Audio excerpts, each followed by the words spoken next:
Good morning. Good morning. How's it going, Ryder?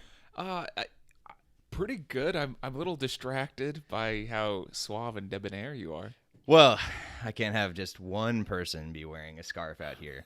I just wanted to make sure everyone was aware, Aware of your scarf? Yes, yeah, because you're like, oh, it's so cold here. And then I was like, oh, I'm going to wear this nice cactus short sleeve shirt to let people know Texas, it's warm. And then you know what? It's 22 degrees outside. Yeah, it's really chilly today. Yeah. It's one of those things where it just legitimately, it was like, I feel like it was 75 earlier this week. And now, Yeah, here What we can you are. do? I keep thinking now about like fixing things around the house, but it's too cold. It's horribly on it. I don't know. What am I gonna do? Yeah, I mean, especially if it's inside the house, like it's too cold. Too cold. It's too cold honey. outside. I'm I sorry. can't do anything inside. If I accidentally mess this up, there might be a hole in the house, and then Yeah. all that cold air will leak in. Exactly. I can't do anything. Oh well. Also, I wanted to make sure to ask, what do you think of coffee today? I actually finally got some more. Yeah, actually, different. What is it? Should I ask? It's from a local spot. Yep, it's a convenience store. The gas station on the corner. Basically, yeah. Yeah. That- Okay. But it's a fine, refined. Yeah, I'm just gonna put this down. Well, good morning, everybody. Welcome to What the Hell is Water. Today is January 7th, and it's Friday. Yes. Woo! Oh man. The first First week. Friday of the year. Yeah. Well, did you have any memorable things happen over the first year? Did you accomplish all your goals? That's more important, probably. I just went ahead and got all my goals out of the way for the year. Oh, good. Yeah. Which were, Oh, eat, sleep, poop. I'm good. man, I've achieved them multiple times. such an overachiever. What can I say? What about you? No, have I you haven't- achieved anything I haven't yet? pooped this year yet. Oh. I'm holding it all in. Well, fortunately for you, today we're going to be talking a little bit about nutrition because that I might might need need something it, you yeah. need to check on if you've not pooped in an entire week. But yeah, so let's give a quick recap about yesterday. How was the rest of your day yesterday, Ryder? Oh, it was good, man. We it's good start running through that A to Z. Made me, not that I'm quick or witty, but that was kind of a fun exercise. Yeah, for those who are wondering what he's talking about, yesterday we decided to change it up a little bit, and we started off with the letter A, and we went all the way to letter Z, and we gave ourselves a minute and 10 seconds to come up with a topic on the spot and then talk about it. And I thought it was a good change of pace. That's one of the things we're trying to do here is, sometimes we have these big, long, serious discussions and deep in thought and things like that, and other times we're saying things like uterus. Yeah, I know. What other word starts with a U? It's I don't really know. the only one. Yeah. So we talked about that, and were there any letters that really stuck out to you? Yeah, I think we did bring up the xenophobia as an X word, which was kind of a not a fun word and not a fun topic necessarily, But if you're playing Scrabble, it's a yeah, pretty good it's word. a winner. Yeah. Yeah. I don't even know if you can play that many letters in Yeah. Scrabble. I think but- we talked a little bit about it as part of our challenge for the day as well. So that was also kind of nice. Yeah, and our challenge for the day. So for those who aren't aware, xenophobia, to go back to the STEM words we've referenced a couple times, there's phobia, which is kind of fear, and there's xeno, which is foreigner or stranger. And so the xenophobia is a fear of foreigners or fear of the other or strangers. And today, actually, we're going to be talking a little bit about another phobia, which is fat phobia, with our guest. So we'll talk a little bit more about that in a second. But with our challenge yesterday, it was, hey, maybe take one step towards being less xenophobic. And, if you're someone who thinks like, oh, I'm not really xenophobic or I'm not racist or whatever, well, one good reminder is it's not a binary thing. That's a thing about people getting labeled as like racist or whatever. It's like, no, everyone's a little bit racist, and there's actually a great song by Avenue Q, which is a Broadway show. It's an adult riff off of Sesame Street. Another one is what can you do with a BA in English, which you might be able to relate to. Right. Yeah, because I've got an MA in art. Yeah, so, exactly. Yeah, there we go. Yeah, it's pretty useless. But yeah, as we're talking about taking one step towards being less xenophobic, it's like, okay, well, what is one thing you can do to learn a little bit more about maybe a group that you don't know that much about, or maybe you're afraid of, or maybe you just are kind of confused about. And so that was our challenge for yesterday. Yeah. So Any other thoughts on yesterday before we chopped our intro? No, yeah, we'll just have to do it again. It was fun. Yeah. Sounds good.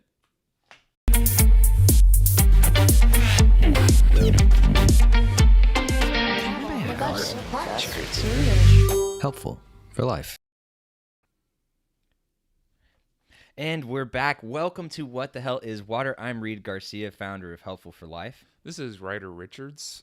And this is What the Hell is Water, which I just said, but this is episode 68, and today is January 7th, which is a Friday. I'm happy it's Friday. Yeah.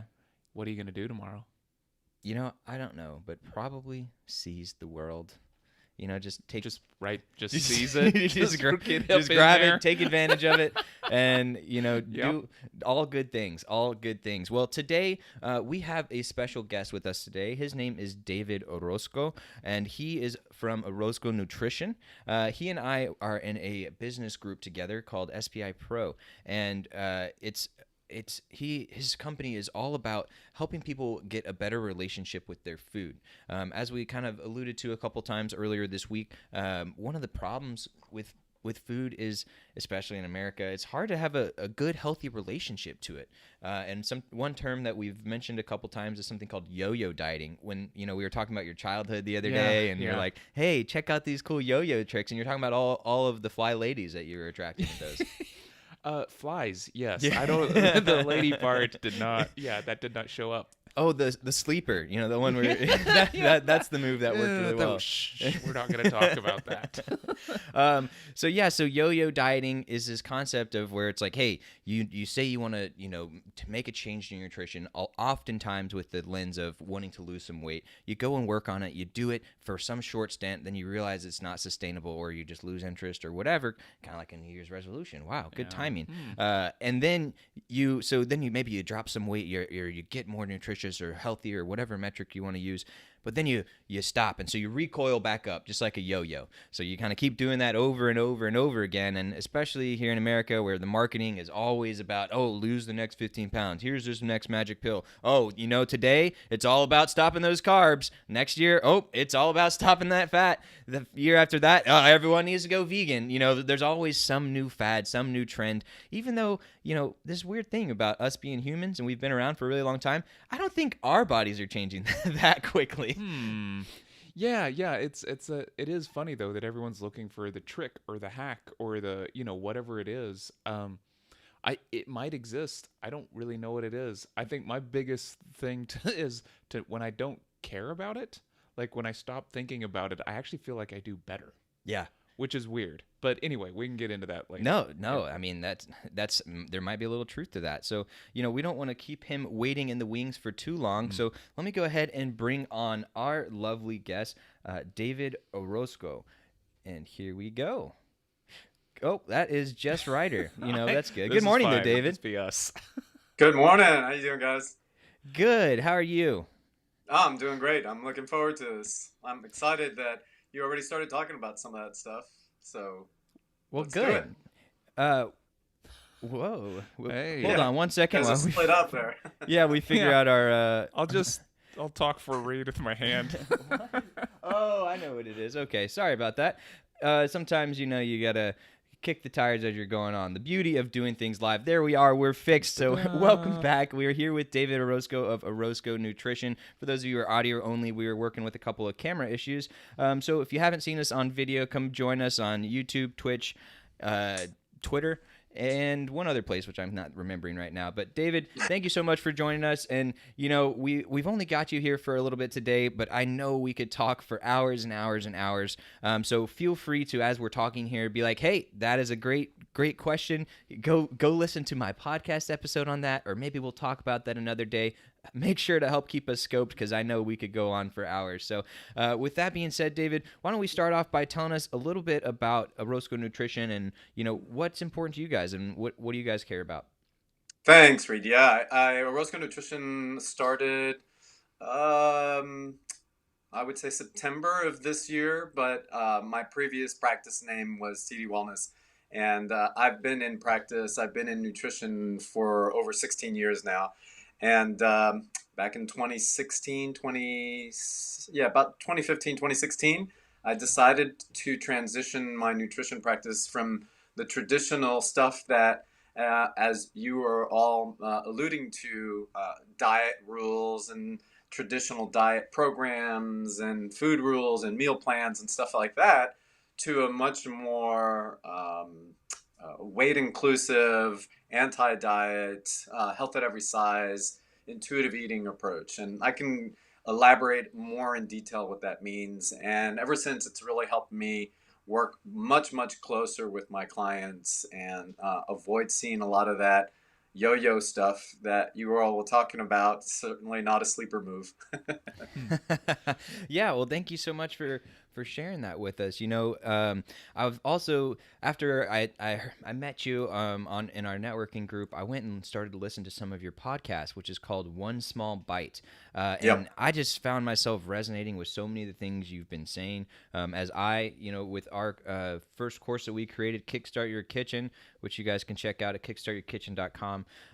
We learned so much about one, there's so much out there about what you should do or what is good for you or what is bad for you and all these types of things. And as we've talked about with the previous guest, Alexandra Mannerings, with nutrition and food especially, it's really hard to separate the variables, right? When you're doing a scientific study, ideally you have one variable that you're controlling and the other one that you're changing.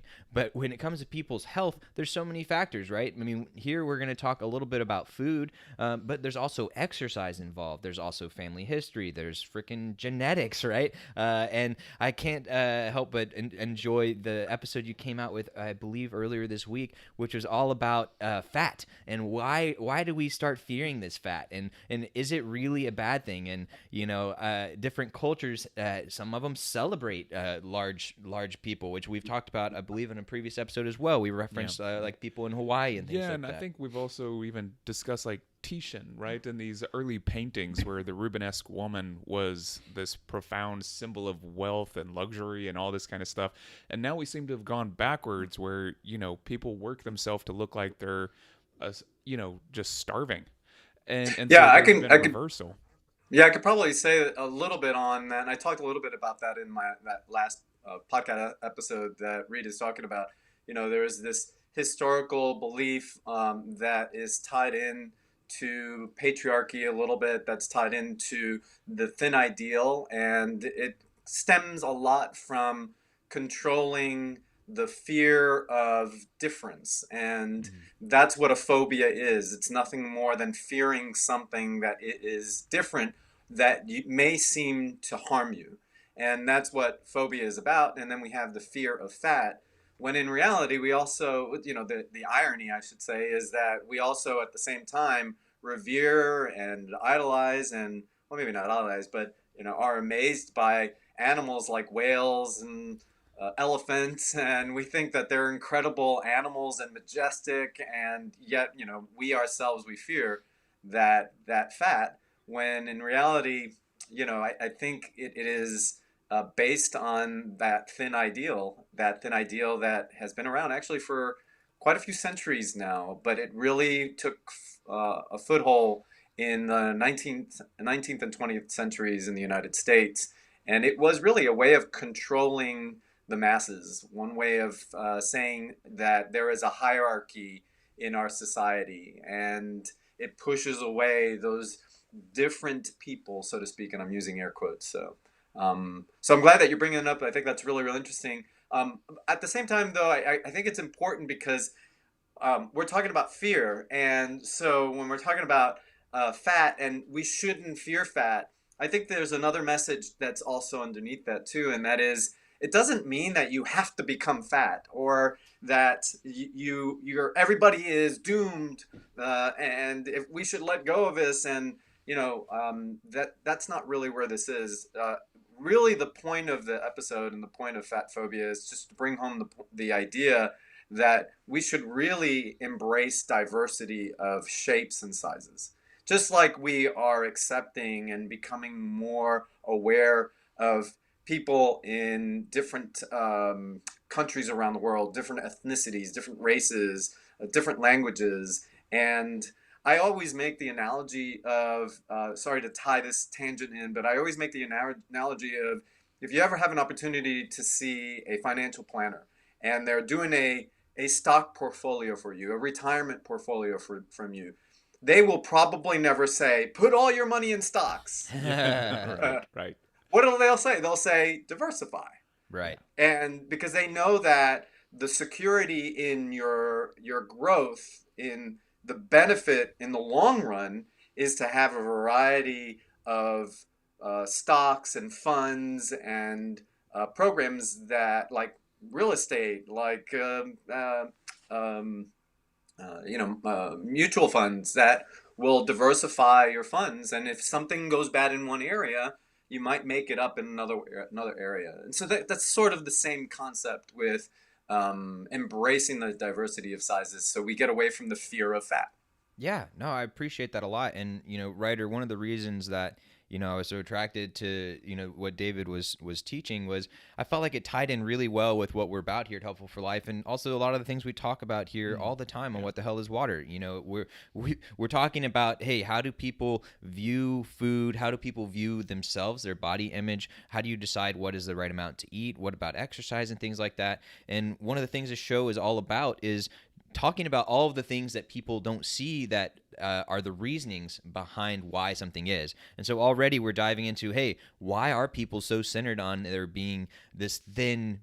Why is that the ideal of beauty? So that just should give you guys an idea of, David and Orozco Nutrition, they're not just another fad. They're not just a company that's trying to give you some shill to make you lose weight and do something in the short term. They're all about long-term sustainable changes and helping you make that life change. And also on his podcast, he's already in that same podcast, I heard him give one example, and in other episodes he's got plenty of others where some of his clients have come to him and said, hey, I tried to make this change before, or maybe I even took a surgery route, or I did this really drastic diet or something like that, and yet they try those things, and sure, they may work for some people, they may be the right answer for some people, but for a lot of people that's trying to do that magic bullet approach, which as we've talked about on here, a little bit versus trying to do the big goal. What, any thoughts on that? Yeah, we've David, we've talked a lot about things like Atomic Habits, right? Just small Love that changes. book. Yeah, Love right? that book. It's Yeah, good. yeah. I quote that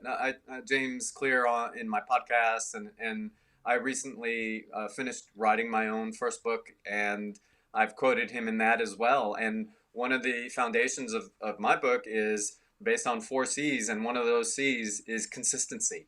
And you can't be consistent with elaborate major events in life. You're really consistent with very small, simple things that you build over time. So I'm glad that you're bringing that up. Yeah, that's spot on. Yeah, and another book we've talked about as well is the 1% rule, which is same kind of concept. Like if you can get 1% better, or you can do 1% better every day. I'm glad you brought up the financial comparison. They use that same thing, compounding interest. You make that small change over time, it's going to just compound and get better and better and better. So we talked a little bit about why fat may not be the worst thing in the world. I also wanted to point out, I couldn't help but think while you were talking on that podcast, you're talking about fat within our bodies and how all the functions it performs and all the good things it does. And I also thought about with cooking. Fat has a function with cooking too. Right? Yeah. And there's good fats and there's bad fats, and fats are used there's certain vitamins and minerals that dissolve in fat, and they're fat soluble, so that way you can absorb them into your body better instead of them just passing through. Fats extract and attach to certain types of flavors and spices. So that's one of the reasons why, even if you're on a diet, you should use at least some fat to help get yourself flavor, get you those healthy things. Well, and it really helps with mental cognition as well. Exactly. It's the medium through which electrical signals travel in a lot of ways in your brain. Right. The myelin sheath. Yeah, exactly. Yes. Yeah. Okay. Well, I'm glad that was right. Because it would have been horrible if I was wrong on that. Your MA degree worked in more than just... I don't think that was the MA degree. Probably not, but give you some credit. Thank you.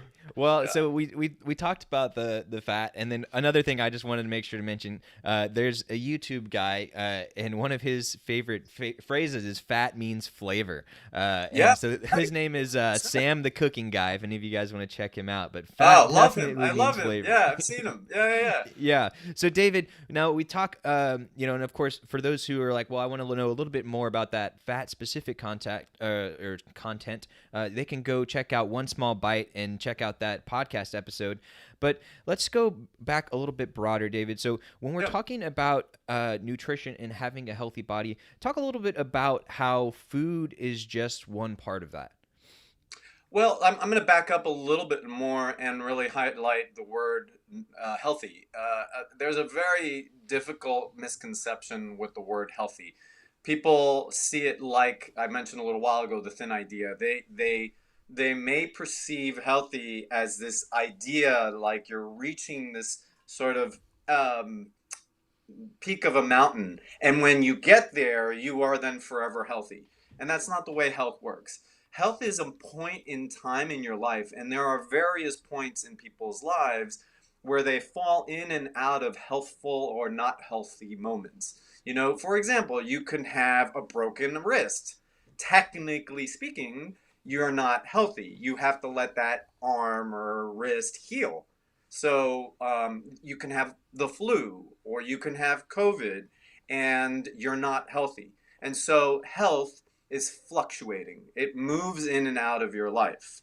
Now, one of the other things that we talk about with health is chronic illnesses. And the problem with chronic illnesses is that they persist as we get older.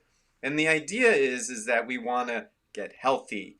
And the concept is get rid of them. And in many, many cases, a lot of those illnesses may really never go away, but we can live a good quality life even if we have them. An example would be diabetes. For example, you can have diabetes and have a really good quality life, but technically speaking, you have an illness. That may not mean you're not healthy.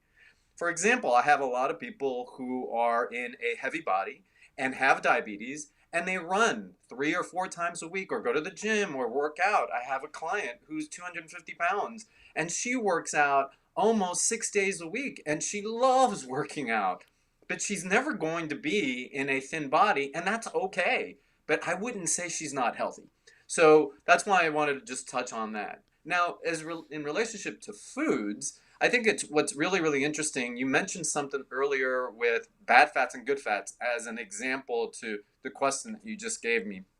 Um, Really, in my book, there's no such thing as bad fats and good fats. Yes, I know that the fats in meats and the fats in milk and dairy and the fats in fried things may seem like bad things, but technically speaking, they are all necessary in the component of that food, whether it's to stabilize that food, whether it's to give it some flavor, whether it's to give it some shape or size, and that textile feel of the food. So when you taste it, when you put it in your mouth, there is a desire to want to have it, and the body will sense that. So health in relationship to food is really a connection with your mind and your body.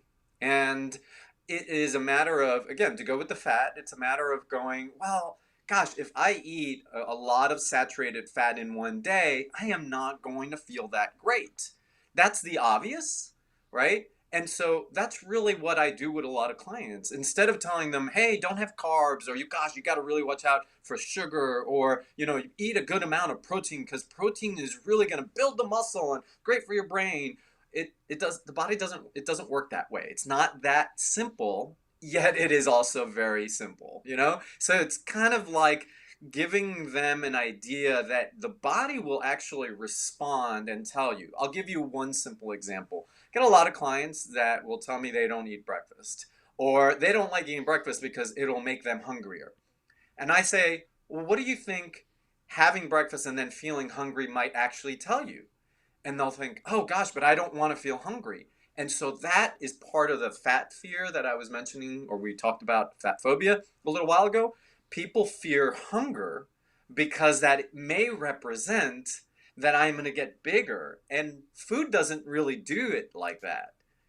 A lot of people end up um, eating very, very little, and then their body goes into a starvation mode, which means their metabolism slows down. And so they might tend to eat more or longer at night, and therefore your body is not really needing the energy as much anymore. And so the work that I do with a lot of clients is, hey, it's not so much that you are food is going to make you gain weight. It's a matter of paying attention to what the food is actually telling you. So it sounds like to you, maybe the composition of what you're eating might need to change so that the hunger is satiated, or another way of saying it, satisfaction. And that's at the core of everything that I do with a lot of clients, and that is finding their satisfaction. So for example, with that one client, what she was able to do was find a way or choices of food in the morning that gave her about a 4 or 5 hour duration. And that satisfied her. She found that having protein in the morning didn't work for her. She was starving 2 or 3 hours later if she ate egg whites and vegetables. She found that if she would have oatmeal with nuts and berries and granola and maybe from time to time scrambled eggs on a piece of toast with fruit on the side, that a combination with some kind of carbohydrate in it for her actually worked. And that was in response to listening to her body. And that really helped her a lot, you know? And I have a lot of people that will say, you know, they will say, absolutely, if I eat protein, that'll hold me until 12 o'clock easily. So the point is like diversity of sizes, there's diversity of bodies. And so recognizing what your body's telling you and what it means is a lot of the work that I do with a lot of clients. And every person has little nuances that are going to be very different. So I move away from specifics about carbohydrates and proteins and fats, but believe me, I love talking about them. I mean, I can Who talk until I'm doesn't? I blue in mean, the face, right? it was just the other day, You know? that thing about sugar. Oh man. Well, David, there's a lot in there, a lot of really good information. We're not gonna be able to unpack all of it, but I want to Yeah. point out a couple of things, right? So, first off, I really like the fact, again, that you're taking this holistic approach and a very human-centric approach that says, hey, I recognize that you are a person, you have your own problems, your own preferences, your body is, yes, we are all humans, we all have similar meat sacks, but there's a little bit of a difference between mine and yours. At the end of the day, so many things are not binary, they're on a spectrum, right? Right. And so how Yes. you process things, how whether or not you should or shouldn't have things. Another thing you pointed out in there was saying that, hey, yes, there are things that are better for you and worse for you. Some people may say good and bad, and you talked about when I mentioned good and bad fats. And that's a phrase that's often used, right? Yep. But you pointed out that, hey, even if something is a quote-unquote bad thing for you, it still performs a function, which, again, makes me think about how everyone became to fear processed food oh so much. And it's like, if it's processed, it's bad. I'm never going to do it again. And it's like, hey, guys, just take a look at evolution for a second, and let's see what happened. When was there a big spur in development in the human body? Oh, it's when we decided to start cooking and processing our food to make it Right. easier to digest, to make Right. it more palatable, to make us Yeah. want to eat it, all of these types of things, right? So there is some processing that is perfectly fine. And looking at those ingredient lists and seeing all those complex names, it can make things a little harder, right? And people see a word or something they don't understand. Well, guess what? That's kind of like we're talking about with xenophobia, kind of like we're talking about with fat phobia. They get a little unsure about what is this thing. And that being said, if you're eating something and 99% of the ingredients are all like these big words, maybe you should be a little concerned, but look into it a little bit and see, hey, actually, that's a stabilizer that helps keep this emulsion from breaking, Or maybe even don't look into it and just feel how your body feels afterwards, right, David? Just Yeah, go, yeah. that's beautiful. Yeah, right. Is pay attention. I mean, sometimes you won't really understand or hear it, what your body may tell you. But I think to elaborate a little bit more on your point, Reed, I want to get to two areas, if you don't mind. One Please. is that even if a product has 99% words that you're not familiar with, it doesn't necessarily mean that your body won't be able to handle it. You know, quite honestly, the human body is extremely resilient. And fundamentally, food is not going to kill you. It's quite the opposite. And if we don't have, here's another point, if we don't have a lot of those ingredients in these processed foods, you would go to a grocery store and be very surprised that you won't find aisles and aisles and aisles of food that you might actually need. And so you might go into a grocery store and go, "Where's all the food here? Why don't they have any food?" Well, they don't have any food because it's not going to last very long on the aisles. So I think the other second point or secondary point to that is it's not so much that something has 99% processed ingredients or words that you can't that are very difficult to read. It is probably more the frequency at which you consume them and don't consume other things. And like diversity of bodies, there's also the diversity of food. And so having a variety of foods in your diet can balance out some of those 99% things that you don't want to eat. Now, don't get me wrong. I know I've said, sort of inferred in this how processed ingredients or very fancy words should be in food.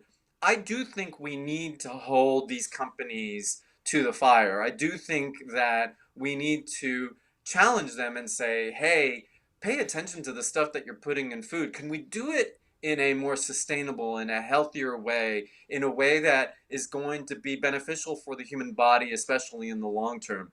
So I do advocate for that as well. And I think that those things are very, very necessary and important. But at the same time, if you're hungry and you sacrifice your hunger because you shouldn't eat those high powered words, ingredients, and foods, then in the long run, those beliefs can start really building a resistance or a restriction or avoidance, or better yet, a phobia to certain foods. And that phobia may be related to that healthism, that thin ideal, and then that fat phobia. Yeah, no, appreciate that so much. Ryder, any thoughts? Yeah, no, I bumped into somebody one time, a guy who's working out at the gym, and I was like, are you more concerned about the type of food or about the calories? And he was just like, I eat when I'm hungry. And I Yeah, was like, that's beautiful. what? And he was like, yeah, it's like you were saying earlier. He's like, this can be quite simple. This doesn't have to be as difficult as. But also to recognize, as David mentioned too, everyone's situation is a little bit different, and that's the thing is Right. you can't take one piece of advice and be like, okay, eat when I'm hungry, that's it. And because Yes. there's other factors too, like for example, some Yeah. people are on medicine that suppresses their hunger, or maybe Yeah. their bodies for whatever reason, they don't have that trigger as much. But yeah, for a lot of times it is listen to your body, and also, oh, by the way, maybe slow down while you're eating and enjoy your food and things like that, right? There's Yeah. a whole bunch of tips in there. Right. Well, That's David, good. I wanted to make sure to make time to ask you this, because as a Garcia myself, I couldn't help but appreciate the little bit of Latin flair that you add, not only to your podcast, One Small Bite, but also to your company, Orozco Nutrition. So Yes. talk to me about, one, why is that Latino aspect important to you, and why did you want to incorporate it into your brand? And real quick, I wanted to mention that we were talking about nutrition labels and, or not really, but kind of, nutrition labels and the companies and the ingredients they put in their food. And I know when I was traveling around Latin America, that was one of the things I actually enjoyed, was seeing how packaging was different. And Yeah. when you look at a nutrition label, there are things where it's like, oh, green check mark, red check mark, or red X. And it's like, hey, red X, this is really high in saturated fats. It's like, you can still get this thing. You want it. That's fine. You can eat it, but FYI. So you don't have to do that interpreting yourself, which was nice. And another amusing one, which isn't nutritional, but looking at the labels that they have for cigarettes, my favorite one I saw was a pack of cigarettes, and it had like a half-burned cigarette on it, and the end was starting to droop down, and it said something like, hey, smoking cigarettes can cause some erectile dysfunction or something like that. It's like, hey, that's a pretty effective way to Wow. scare away Actually, some that's people. more effective than saying that it will kill you. Right? Right. It is. It is. Yeah, So I mean, you're right. You're right. Every time the subliminal message of losing your manhood somehow Yeah. is more powerful than death. Oh man, I'd rather die. I'd rather die. Yeah, exactly. But back to the question, sorry to distract a little. So David, why is the Latin culture important to you, and why did you incorporate it into your brand? Because it's me, quite honestly. That's really the main purpose. TD Wellness was great, but it really didn't describe what my practice was about. And Orozco Nutrition my last name is so unique. It really is. In the United States, at least, it's very unique. In Latin America, not so much, but it's very unique. And it also represents my background. One of the reasons why I got into nutrition is because my parents suffered from diabetes. My mother died of colon cancer. My father died of prostate and heart complications. And it was a very big part of my life.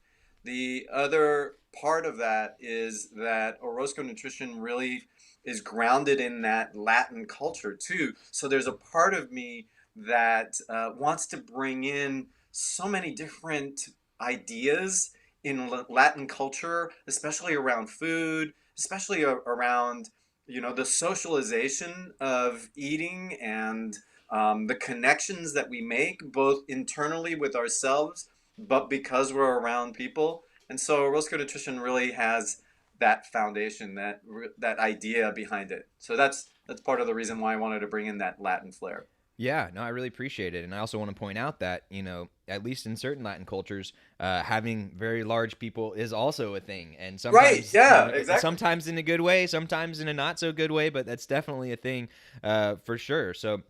Right. I think it's great that you decided to incorporate a piece of yourself even more so into your brand, and Yeah. I know for sure the outro to your podcast has got a nice little jingle to it, and Yeah. it feels great. And I love the Latin culture a lot. And sure, maybe I'm a little biased because I'm a Garcia, and that's where Yeah. the bulk of my traveling's been. But it's just I feel like Latin people are very welcoming. They're very much about community, spending time together, Oh yeah. family, and food, which is again another thing Right. that I really love, and is nothing like for example, in Spain, it's a very big thing to be eating for hours, and it's like a whole thing, and you actually maybe Yeah. even have breaks and then eat more, right? And you Right. have all these little plates, kind of talking about small portions and Yeah. The timing and tapas. listening to your body. Yeah. Like it's like examples of ways you can do that right there. Well, David, like I said, there's all sorts of things we could talk about. But for today, is there any other couple of things that you would like to talk about, or should we put a pin in it for today? No, man, I think you guys really hit on a lot of great areas. I think that if you want to have me back in the future, I'd love to hit on anything specific that you might want to talk about, including nutrients like carbohydrates, proteins, and fat, and dive into it a little bit deeper, because I think people really find that super interesting, and I know I do too. But no, I think that everything we've talked about so far is just really great. I'd love to sit down and chat with you guys again in the future. I'd also like maybe to bring up topics more specific around men and nutrition. I think that Yes. that's a subject that is very vague. It's very gray. A lot of people don't What do understand you it mean? really It's well, just especially a lot of meat. guys. Just meat. Yeah. Like that's it. Look, as a couple of white dudes from Texas, we've talked plenty about manliness and all of the Yeah. issues that are come Yeah. around that. And I've heard some of that talk on your podcast as well. So I think Yeah. that would be a great topic for another day as well. Yeah. One thing I also want to make sure our audience is aware of is that David and us we're working in the background to vamp up some of our existing stuff, and we're also working on some things that we might be announcing in the future. So, and to be more specific, within Kickstart Your Kitchen, we have nutritional information in there. But however, when David and I started talking, he was like, "Hey, maybe you have some things in there that ring true, but there's some ways we can change the language to make sure that we're teaching it in the best way." And because the thing is words matter and language matter, and also it's all about changing our relationship with food and how we think about it. So also a big part of that is how we talk about it. So we're working with David and Orozco Nutrition to vamp up some of our Kickstart Your Kitchen nutrition aspects. And then we're also working on possibly doing a cohort either in late February or March or somewhere in that time frame about changing your relationship with food. And that would be a cohort-based type of course where people could come in every week, be doing it with a group of people who are going through it together, receiving some possibly live instruction from myself and from David, and then getting a transformation over the course of a couple of weeks and learning a lot, coming together, and also hopefully learning a lot from each other. Kind of like we talked about the other day with group therapy, the benefit of learning while other people are there learning, asking questions. We're looking to replicate that as well in one of those cohorts. So that being said, if you guys want to know more today, the best place for you guys to go is where, David? OrozcoNutrition.com. orozconutrition.com, and they can also check out his podcast, One Small Bite. Give us a quick elevator pitch for your podcast. What's it about? Yeah, it really is to help dismantle diet culture and understand that change in our nutrition and our health really comes at like I'm sorry, I forgot your name already. Ryder. Ryder, sorry. I forgot. Sorry about that. Like Ryder mentioned a little while ago, it is finding those small habits that we can change consistently over time, and that's really what the focus is all about. And that's one of the reasons why I call it One Small Bite. Yeah, appreciate it so much. And don't you worry, David. I realized while we were sitting here, I was like, oh, well, we left David's name up there, so nice and pretty, but we took ours Forgot down. to take So ours. sorry Yeah, about sorry. that. Yeah. Again, we're still polishing up some of the exact things here. So yeah. So if you guys didn't hear it already, One Small Bite is the name of his podcast. So you can search that on Apple Podcasts. You have it on other platforms as well. Yeah, all the players. All the players, and you can also find that on his website, orozconutrition.com. And for those who are not familiar with how that's spelled, and also know Orozco can sometimes be spelled with an S. So this time it's with a Z. We went from A to Z yesterday. We've got the Z in Orozco today. OROZCO Nutrition, NUTRITION.com. So thank you so much for joining us today, David. We hope to see you back here on the show, and we will most certainly be working in the background together. Have a good day. You bet. Thanks, guys, for having me on. I appreciate it. See y'all soon. Bye. Bye. All right. Great. I don't know about you, but I'm kind of hungry now. Yeah, I wasn't earlier, but now I'm listening to my body. Oh, And, good. Yeah, Good. I'm and glad to it's hear like- that. Yeah, and it's like food. Yeah, that was really lovely. I think one of the things I really like is I was thinking while he was talking that I was like, this is interesting because it's there was a point where everything was sort of massified, right? Where we thought that this was the diet, this was the food, this is how you get educated, and all these kind of things. And he's sort of dismantling that to say, like, yeah, individuals, people, and I really kind of enjoy that, this kind of breaking away from sort of what we thought were sort of big, large structures and going back down to the human, the individual. Yeah, and similarly, we kind of talked about it a little bit during the show about how, originally we started out, we were eating only raw ingredients as humans, right? We had our plants, our vegetables, our meat that we foraged and killed and all that kind of stuff, right? And then we started to, as technology developed, as civilization developed, we started to do things like, store grains and then process them into a way that we could eat them. And then, especially over the last 100 years, food has changed so drastically as we got more technology. We got more reliable refrigeration and freezing and vacuum sealing and all these types of things, and a lot of exploration into food science and the chemicals that can be used to help make our food better for us, last more stable, and enable a global economy where it's easy to forget how connected the world is until you have something like we had COVID the last 17 years, basically, where it disrupts those supply chains, and you're like, oh wait, I can't get that fish with that pico that I had. Oh well, that's because that fish actually came all the way from Iceland, and your tomatoes came from over there, and this came from China, and you just didn't realize it because that's the amazing beauty of it all. It's all behind the scenes these days. So the point of that being, of course, I got a little sidetracked, was we started off with the raw ingredients. We went a little bit more processed, and then now there's a trend to go back towards the raw ingredients, which is good. We need to get more fruits and vegetables and stuff in there. But as David and us talked about, not all processed is bad processed. So yeah, any other big points that stuck out to you from that? Oh, I mean, you're just lovely to talk to. Like, just seemed to have a really great energy, be insightful about a lot of things. It makes me start actually wondering, like, oh, okay, I wonder what he would tell me about, like, what the steps would be for somebody like me who's just kind of drifting right now. Like, is that fine? Should I take a direction? So yeah, can't wait to have him back on. Yeah, for sure. And what better time than the present? Dun dun dun. Ryder. Oh my goodness. I know a lot of you, if you're on video, he is nice and big and on screen. Be careful. Children, watch out. I've always, big. That's a word that, yeah. Oh, I'm just messing with you, Ryder. But No, I am curious though, because we have a couple minutes here left. I would be curious to know a little bit about your journey with food. On a previous episode, we talked about how there was one period of your life where you kind of got on one of these health kicks, and you got almost too tied into something where it's like, hey, I'm going to eat healthy, I'm going to do all the working out, and the body is going to be, that's a very important part to me.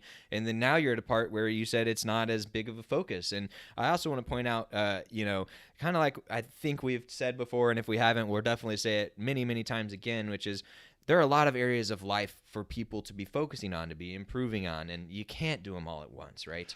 No, I think so much of it is priorities, and I find when I have sort of free time and energy, I definitely love getting to the gym and working out. I try to make it sort of a staple of my life to be doing something physical. Right. It maybe not every day, but as close as I can get. And so there have been times where I've been pretty fit, but there was a time in college, I guess, where I was over 200 pounds, and then that time I was talking about earlier, I was down to like 145. And for those who can't see your lovely full body, how tall are you? I'm about 6 foot. Okay. Yeah. In what direction? In the hips. In the hips. I like it. But yeah, so